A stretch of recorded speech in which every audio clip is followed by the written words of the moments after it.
Good morning, everybody. This is Dr. John Wineland.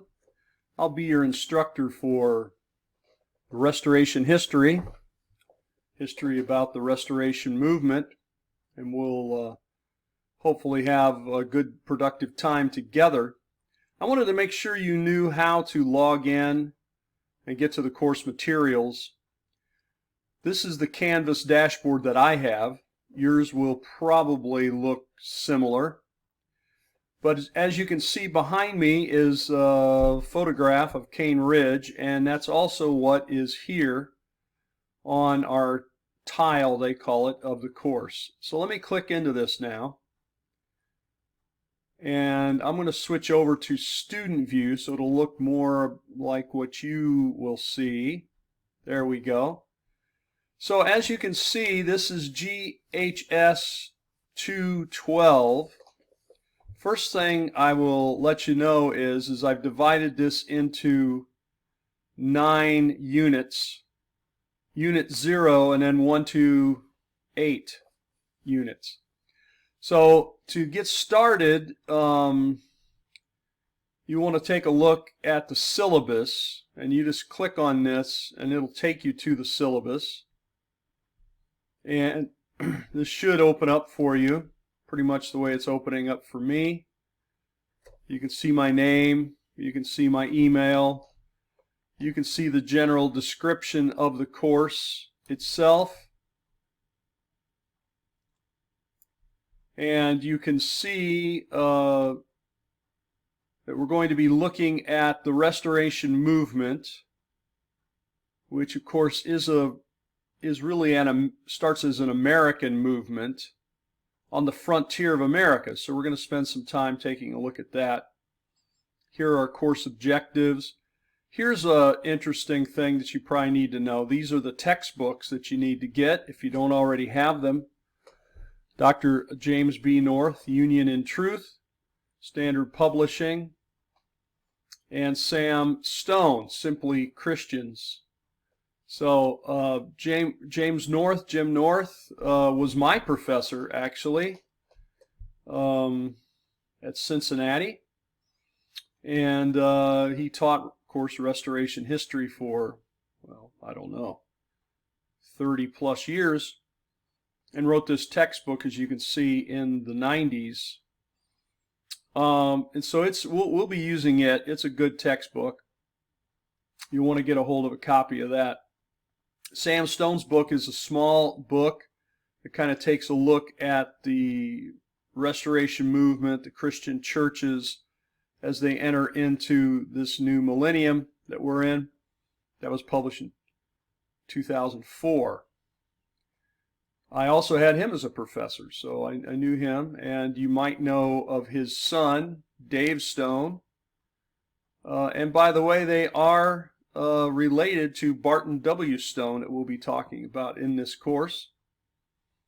There are 2 other things you'll be reading, at least I hope you will read. I have them linked on the site, but here they are here. Some information from the Christian History magazine or journal, 100 Most Important Events in Church History, and you can download it there. I have it linked also on Canvas. And also the Church to End All Churches, ? Stone Campbell Movement, 2013. You can download that there. So if you have any accommodation needs, please let me know up front or as soon as possible so we can try to do it. I'm not going to go through everything that's on here. You can read it. But if you have questions, let me know. We do use Turnitin. That's a program which checks your work against the internet and other people's works. So just to see if you've been honest, copying, not citing, that sort of thing. So that is important because remember, plagiarism, in academics, really all we have are ideas and words. We don't have any products, really, per se. We don't make anything other than hopefully good educated students, I suppose. But if you are somebody like me or a professor, an academic, all you really have are your words, your ideas. And so when you're not giving credit for that, that's basically in essence stealing ideas and words. So you need to make sure you understand how to cite things. Okay, so you can read over what happens there. Then we have just an overview of the site. This just tells you how many hours is estimated it'll take you to do. Basically, it's 16 hours a week. You have to remember this course is 8 weeks long, and originally it was, all these courses are supposed to be semester long. So you're supposed to be doing a semester's amount of work in 8 weeks. This is part of the challenge, I guess, for instructors and certainly for students. But here, let's get to the course requirements. We're divided into 8 units, so each unit will have a reflection. These are 3 questions that you'll be asked about how the material from the course this week, what you learned from it basically, and what was the most important thing you learned. And remember, that's related to this course. Maybe you learned how to make pancakes and you're very excited about it. That's great. But that doesn't relate to restoration history, of course, directly. I'm sure Barton W. Stone would have enjoyed a nice stack of pancakes, but we want you to take a look at things that you've learned and things that that are related to this course. So that's what that is, and that'll give you an opportunity to ask me a question each week that I will attempt to respond to. There are 8 forums. This is where you post and your fellow students respond, and you respond to each other. That'll be once a week. There will be an essay on the Declaration and Address. This is a very important document, and that essay, you'll see more about it listed on Canvas. A lot of the stuff is there. Also, each week there's a quiz.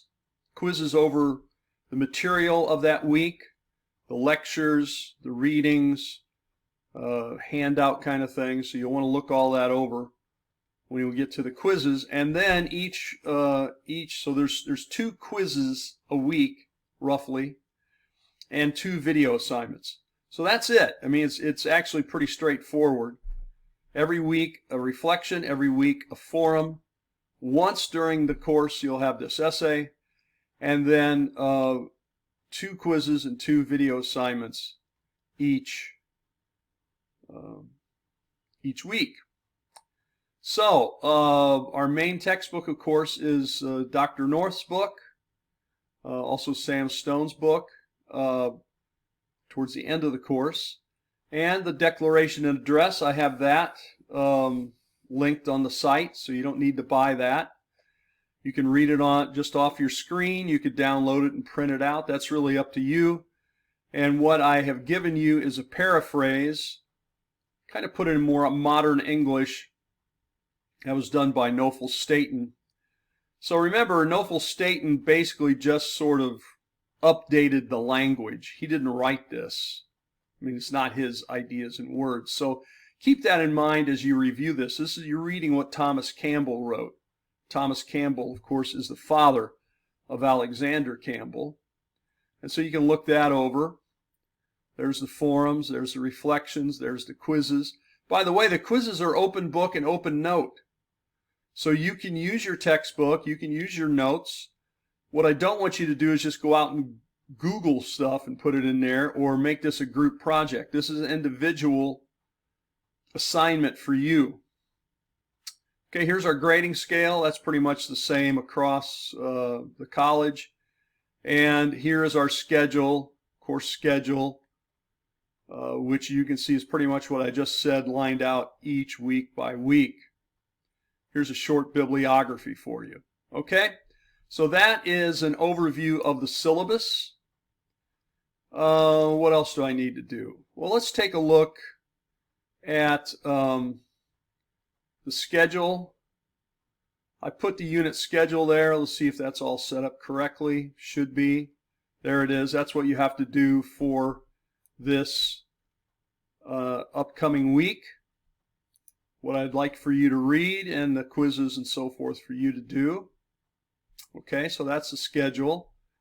But you'll see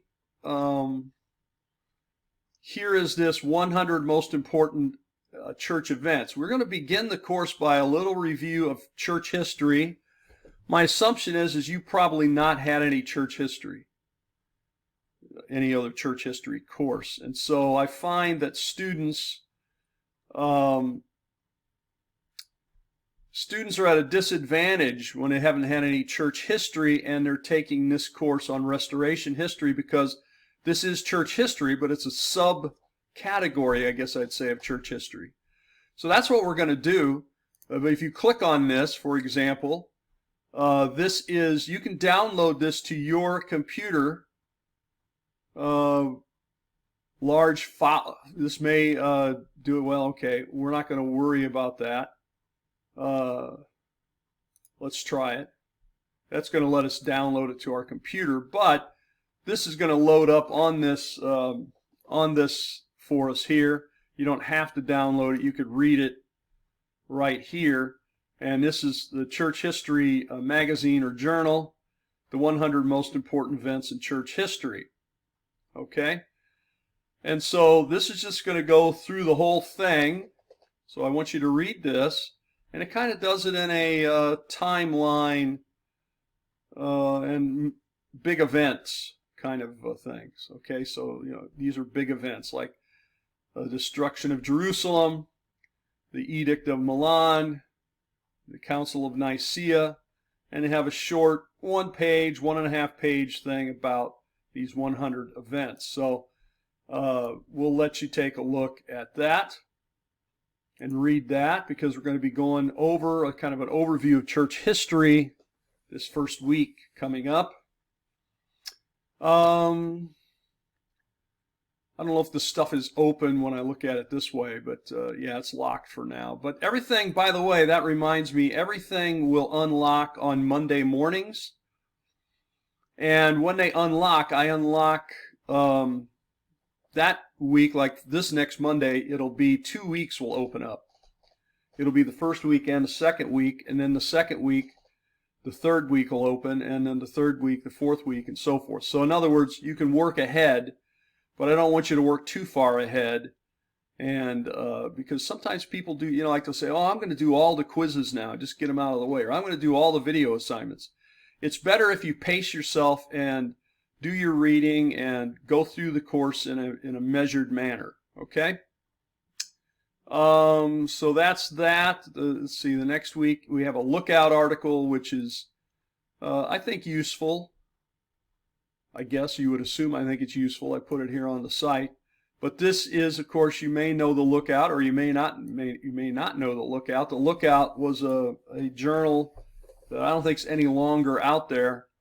But this was published for many, many years. That's by Standard Publishing in Cincinnati. And so this has Simply Christians, has some good information here. I think a nice summary, and so on. You don't necessarily need to read the Sunday school lesson, but the rest of the journal is pretty much dedicated to the restoration movement. So we want you to look that over, and I think it's a very good thing for you to read and take a look at. Okay, so basically you can see that's how the course works. Here's Unit 1. That's going to be our week 1. There's going to be a video assignment.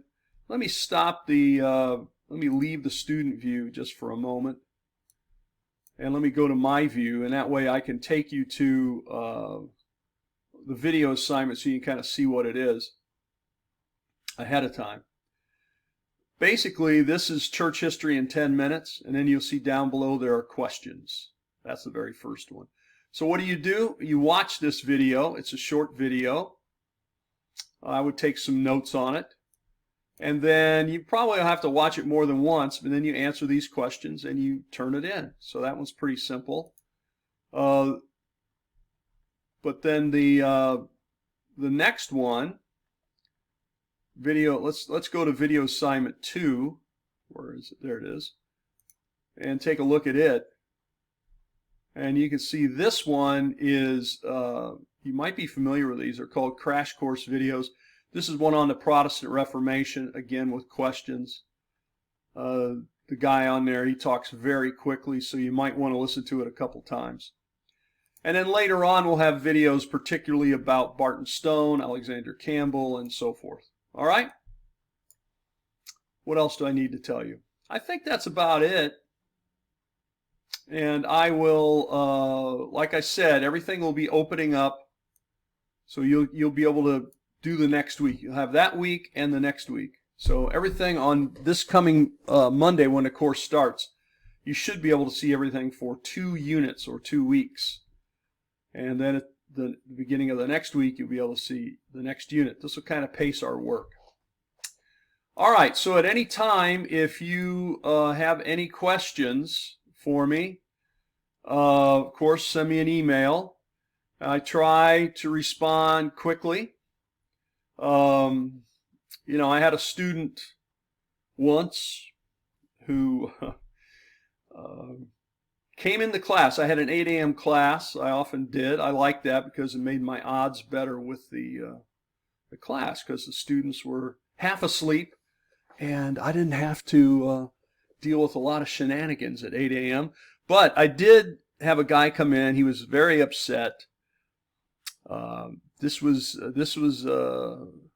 I'm sure no one you know. I don't even remember who it was. I'm not saying it was Ryland. I'm just saying, you know, you never know. But anyway, somebody came in and they said, "You didn't answer my email. You didn't respond to my email." And I said, "Well, I'm sorry. I didn't see your email, or I would respond." And basically, he just wanted to know if he could cut my class. He just wanted to know if he could leave my class, because at that institution they had a policy: if you missed too many classes, you would have your grade dropped or be dropped from the course.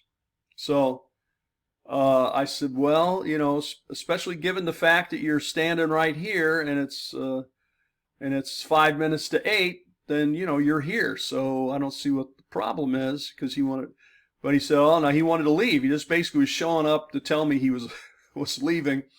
And so I went in and I checked my email. He sent it to me at 3 in the morning.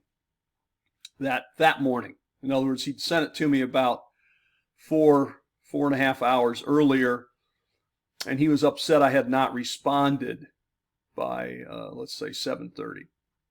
So if you send me an email at 3 in the morning, you may not get a response by 7 in the morning. Okay, so give me a little bit of time with that. All right, well, I hope we have some fun together. I hope we learn some things. I'll just tell you, I live in Florida. I live in a town called Lakeland. Lakeland, the land of lakes. We got a lot of lakes in this town. I think they say we got like 80, 90 lakes within the city limits. So yes, we do have a lot of lakes. And I've been here for a little over 7 years now. I'm adapting to Florida life as best I can. I lived 18 years in Kentucky before that. And before that, I lived for 3 years in the coastal areas of North Carolina. Before that, I'd spent a lot of time in Ohio, southwestern part of Ohio, and I grew up in the northwestern part of Indiana, up near Chicagoland and Lake Michigan, but I grew up in a small town there. So, anyway, that's a little bit about me. I have a PhD in history. I'm an archaeologist. I do a lot of archaeological work and excavation. I'm still doing that. This next summer, I'm hoping to go back to England and dig. I've been digging there at Hadrian's Wall, Vindolanda. And, of course, I've dug many, many years in Jordan and Israel. And also have led some excavations in the United States, here in Florida, in Kentucky, and Ohio. Okay. So anyway, I want you to take care. If you have any questions, let me know, and I'll be posting this shortly. Okay. Have a great day.